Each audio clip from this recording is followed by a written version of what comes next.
शिरोळ तालुक्यातून अत्यंत हृदयद्रावक घटना सध्या समोर येत आहे। अमृता संतोष आंबेकर असं या मुलीचं नाव होतं, परंतु परीक्षेपूर्वीच हिचा मृत्यू झालेला आहे।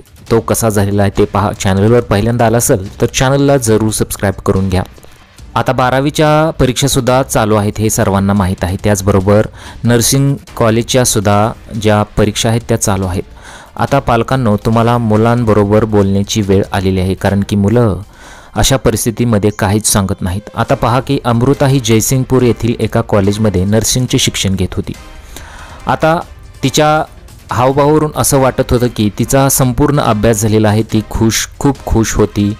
घरच्यांना वाटलं तिचा संपूर्ण अभ्यास झालेला आहे, आता ती चांगल्या प्रकारे पेपर लिहील, परंतु कहाणी काही वेगळीच होती। खरं तर या मुलीला परीक्षेचा तणाव खूप आला होता। मंगळवारी दुपारी 2:30च्या सुमारास राहत्या घरात छताच्या लोखंडी अँगलला साडीच्या साह्याने गळफास घेऊन आपली जीवनयात्रा संपवली। वडील संतोष जनार्दन आंबेकर यांनी तात्काळ तिला वैद्यकीय मदत मिळवण्याचा प्रयत्न केला, परंतु तोपर्यंत खूप उशीर झाला होता।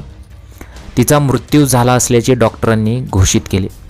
परीक्षेच्या तणावातून तिने असं केल्याचं समोर आलेलं आहे। घटनेमुळे परिसरात हळहळ व्यक्त केली जात आहे। शवविच्छेदनानंतर मृतदेह नातेवाईकांच्या ताब्यात देण्यात आला। या अगोदर पण आपण सांगितलं होतं की तुम्ही तुमच्या मुलांशी बोला, जरी कमी मार्क पडले तरी काही हरकत नाही।